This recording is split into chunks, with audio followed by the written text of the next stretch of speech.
August 15 కల్లా బస్సులు free అన్నారు. తర్వాత జనవరి అన్నారు. జనవరి అయిపోయింది. తర్వాత ఉగాది అంటారు.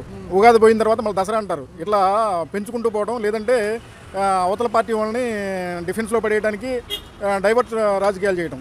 ఉప ముఖ్యమంత్రి పదవి గురించి చాలా చర్చ జరిగింది. ఆల్రెడీ ఉన్న పర్సన్ ఉన్నాడు పవన్ కళ్యాణ్ గారు, మళ్ళీ ఈయన తెద్దాం అనుకుంటున్నారు. మళ్ళీ సీఎం బరిలో లోకేష్ అంటున్నారు.